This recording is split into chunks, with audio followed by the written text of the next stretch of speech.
Examiner. Nice to have all three of you here. Fun to cover Julian Assange. Man, it's awesome. He's got a mansion, he's got a bracelet, he's got a website, he can leak stuff, he's accused of rape. Meanwhile, you have an actual U.S. soldier who is the actual one who delivered the actual CD, who spent 200 days in a black hole somewhere being abused, and the media can't even be bothered to cover it. Yeah, it's absurd. I mean, and frankly, the treatment is offensive. I mean, most psychiatrists will tell you this is tantamount to torture, and there's no argument that this guy has like some type of X-ray vision that's going to somehow debilitate the guards. There's no reason why he should be treated in this way. If he's guilty of a crime, then he should be convicted and court-martialed, but torture should not be on the docket. Ari? Well, I'm surprised they haven't sent him to Guantanamo yet. I mean, they first said it didn't matter, as you said, and now they're saying they're domestic terrorists, and they're basically treating them as such. Like Bradley Manning's plotting the next WikiLeaks thing from his cell. I mean, how could he do that? So it does seem like it's a little absurd the lengths they've gone here. But isn't it partly the media's fault? And the media has been it's so delightful to cover this Australian potential rapist who can leak anything and embarrass anybody at any time, to cover the person who actually, like I said, may have committed the crime, may be incredibly courageous, may be incredibly dangerous. Again, it's all in the eye of the beholder, but Bradley Manning is the one who really took a risk here, is he not? He is, but he's also the one he may have, as you said, he was the one who had a responsibility to not leak, okay? So if it's occasionally right to leak, there's got to be a very good reason to violate your... I'm just saying the... Oh, as far as the media coverage, yeah. But it's harder to cover Bradley Manning. What are you going to do? They're not going to let you in there to that cell. Well, Assange is in front of the cameras all the time. I know. Assange rates better. If only Bradley Manning was better for ratings. Well, but I think part of it is also this notion that the media wants to somehow distance themselves from WikiLeaks. They want to make WikiLeaks seem like it's a fundamental different category than the media. The fact is I've read a bunch of those cables, and I've read them all on the New York Times, on the Guardian UK, and other newspapers. I've never been to WikiLeaks.org or .com or whatever it was. The bottom line is that there really is no difference between WikiLeaks and any other media outlet. Well, I agree, and there's a liberal NYU journalism professor, Jay Rosen, who says rather than say who's a journalist and who's not a journalist, say what is journalism and what is not journalism. And Assange and Glenn Greenwald at Salon does it. He says he didn't just throw out everything he was given; he filtered it out. He decided, might this harm people? What's relevant? And so he did something like journalism. Yes, I mean, how much of the fact that we're getting the peculiar coverage that we're getting, whether it's sort of the character assault on Assange, the distancing from the media, my goodness, how could we, how should we, the ignoring of this private who, again, may be actually the real criminal here, and also, by the way, the real courageous actor here, or criminal actor, depending on your views, ignoring all of that, does it go, Ari, to the fact that the media doesn't really pride itself on bringing out valid information to the American public, and as such, when someone brings out valid information to the American public, it's such a threat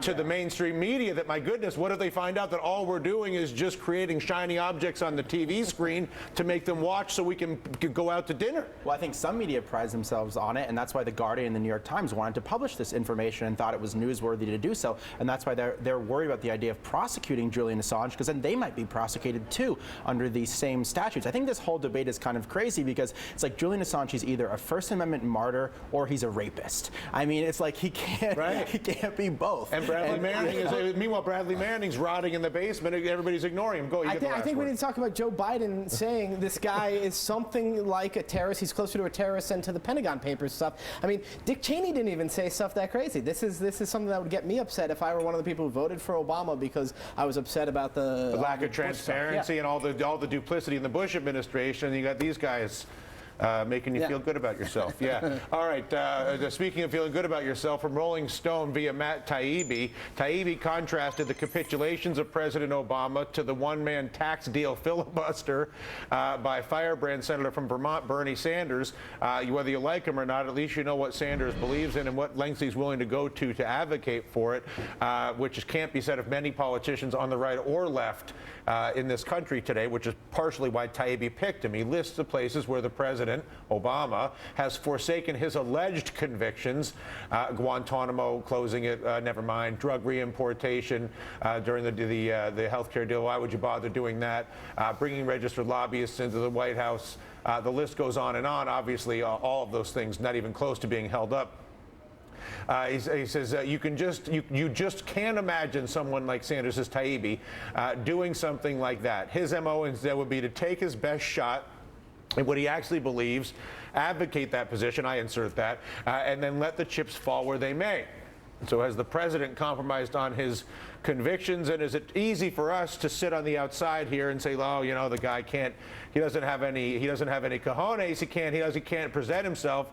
Is it too easy to sit where I'm sitting or where we're sitting and throw those kind of stones? As a free market conservative, I always say Bernie Sanders, Russ Feingold, and the late Paul Wellstone were my favorite Democratic senators. And then I like Tom Coburn and Jim DeMint on the right. And this is why when you get this centrist Bloomberg types, I say, no, if you want problem solving, you get people at the extremes who are honest and stand up for what they believe and go at it. I'd love to battle Bernie Sanders over whether we should hike taxes on people. Wouldn't you like to do a road trip with like Bernie Sanders and Tom Coburn? And you see Bernie Sanders and DeMint work it all out. Bernie Sanders and DeMint work together on the Fed, in the House. Bernie Sanders and Ron Paul were the two biggest opponents of corporate welfare. You know, I mean, obviously. Is this fair though? Is Taibbi's comparison? Well, I don't know if it's fair necessarily because they have different positions, but I'm starting to move from the camp of that Obama is capitulating to Obama's getting exactly what he wants. And you know, when I hear talk about Social Security cuts that may be coming, I become less convinced that this is more about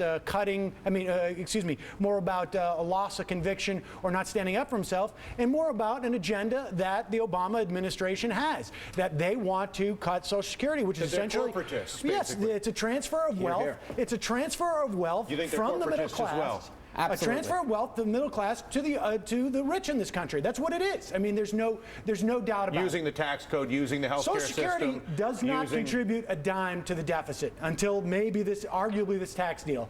But up until that point, not a dime. Go ahead, Ari. You agree with these two? I agree with them somewhat. Let me be Obama and split the difference between the two of them. Okay, we have Sam on the left. No, but I think in terms of, I think they would say, you know, listen, Bernie Sanders, he's a great senator. He's not president. He can never get elected president. His kind of politics won't fly with the nation as a whole. And maybe basically, that's why our nation's so screwed up. Maybe it is, and maybe it would be better if we had Bernie as president and Tom Coburn as vice president. And that'll be the way to do things. It's hard to know. We can't look into Obama's soul and know what he wants to believe. We can take him in good faith and say he tried to get his stuff passed. He had to compromise to do it, and he got what he could. I don't think Bernie Sanders felt like he actually, though, was fighting for his stated policy, and that's what upset Bernie and so many other progressives was Obama wasn't even fighting for what he said he wanted to do. And I just take so much of an issue. I don't know about you guys, but anytime there's a compromise where I get everything I want, you get everything you want, and they pay for it, and then you and I come out and be like, ha! Look at us, we've compromised. Well, and then it is so insulting to the American people to watch this tax scam be sold as compromise. And so the ethanol lobby gets what they want, and this is what you see again and again. It's a healthcare thing was, well, we got, and from a free market guy, it's like, wait, so the drug industry got half of what it wants, the liberals got half of what they want, and that's supposed to be a compromise? And no, I lost in both fronts. And I have no choice for any of my health care. The health insurance monopoly is intact, but at the compromise, we all win. I need to go to compromise school. Well, all I know is that we're starting to hear a lot of people talking about shared sacrifice. I'm not seeing the sharing part. Right. I'm seeing the sacrifice all on the backs of people like who are middle not class, who are not in the room. 90% of the American public is going to deal with this burden, and frankly, the rich in this country, I don't see the sacrifice there, and so I don't see the sharing. And a compromise is supposed to land somewhere in the middle, and I don't see it. It's the whole we're a feel no pain country. There is no pain. Well, there are a lot of people who are going to start feeling pain if their Social Security gets cut. Well, there's no such thing as feel no pain, last I checked, at least on planet Earth. Ari, Sam, a pleasure. Nice to see you. Again, we'll take a momentary break.